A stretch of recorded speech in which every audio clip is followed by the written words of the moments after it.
Welcome to an Afterschool Special. I'm Lisa Davies. I'm with the TIPS team, Technology Integration Planning and Support. And today we are going to be talking about Jamboard. No whiteboard? No problem. Google Jamboard is a fantastic interactive whiteboard that you can use online with your students, or you can also use it in your classroom. So how do you find this Jamboard? Well, the first thing you could do is always go to your drive here. And we always get our first top 3 hits. If you go past there and go down, you'll find orange square with a little sort of musical note in it, and it is called Jamboard. And when you click on that, that will open up a brand new jam for you.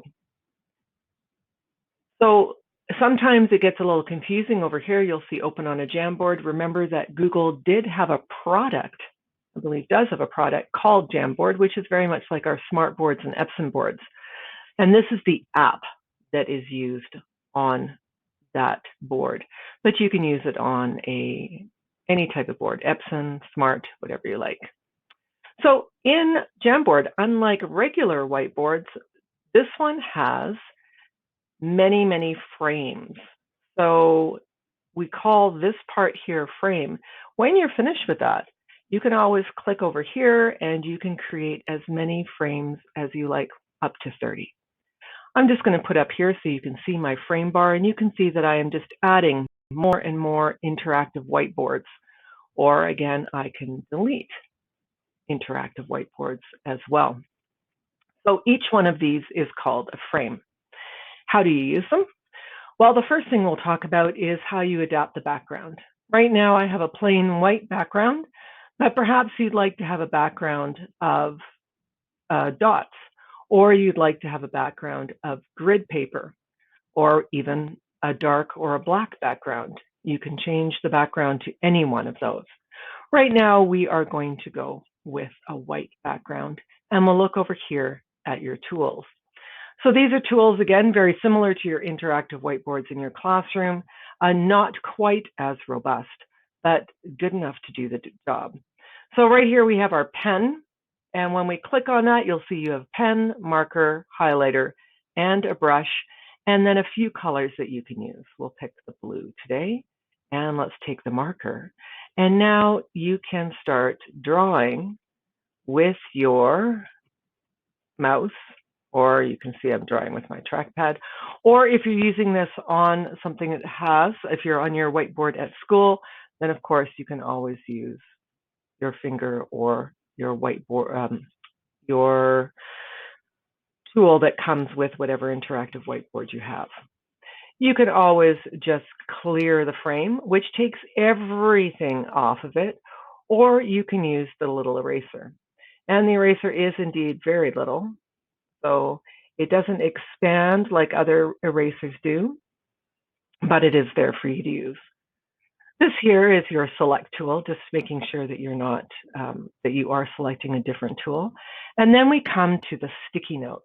The sticky notes are great because these are ways that you can add text to the Jamboard. And of course, they come in a variety of colors. Let's stick with the blue. And here is where you could put your directions. So we're going to say, please open a new frame. Put your name on it, however way you choose to do that. And then show me 2 times 2 in 3 different ways.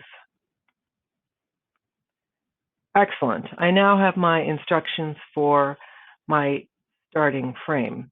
Now you'll see Jamboard says, do you want to keep on creating them? Because we can keep creating sticky notes if you like, and you can just cancel that. Now I've got my sticky note, I can increase it, I can move it around, I can even twist it upside down if you really want to do that. I can also edit here and go right back into editing to change it, or I can duplicate it, or I can delete it. So sticky notes are one way to get text onto your Jamboard. Now you also have the opportunity to add an image. When you click on Add Image, there's a couple of ways you can do that. As usual, you can upload files from your computer, or you can look in your Google Drive or your photos, or you can do the Google image search, remembering that this image search is just safe image search. So I'm going to do 2 times 2, that's been my instructions, and I'm going to see what images come up here. No, these are all, there we go, the 2 times tables. Well, maybe I could pull that one out there. 2 times 2 equals 4. That looks great. Let's select that one. Here we are. 2 times 2 equals 4. Now note once again, I can move it around. I can delete it. I can duplicate it. I can make it smaller. I can make it larger or put it wherever I need to put it. The last thing you'll see is your laser pointer. So your laser pointer gives you that disappearing line as you're wanting to highlight things for students. So you can use that to just underline when you do not want that line to stay. If you want a line to stay on what you've written, then you would use your marker and you would go. So we notice here there's 2 times 2 and equals 4 here. Once again, if you have all your students on the same Jamboard, then I can expand my frame bar and I can see what every student is doing as they're working on it. So let's have a look at a couple of examples of what you could use this for. I'm going to go out of here, and I'm going to go to jamboard.google.com and show you a few different ways that you can use this. Now remember, this is loading my Jam files that are owned by anyone. So here we have, this is created by a grade 9 science teacher. And what he wanted to do was he wanted to have his students show him as a review the circulatory system.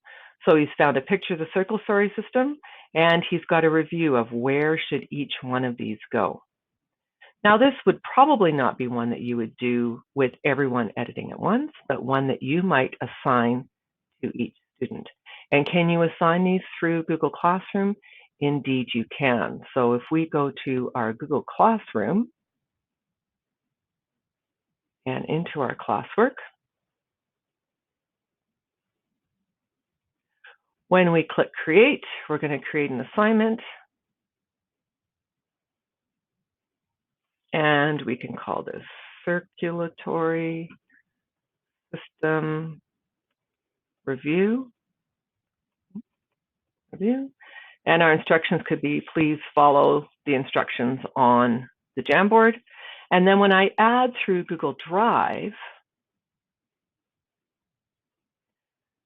it will find this right away because I did have it open recent, but I could just type in circulatory system.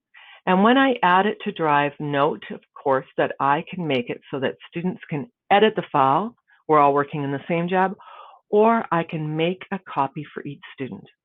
That way, every single student will have their own copy of the circulatory system and then can adjust that and send it back to me and turn it in. Now, another one that you could do if you are looking at something where you want students to brainstorm together and work together on the same Jamboard, we'll pull out our HyperDoc Haiku.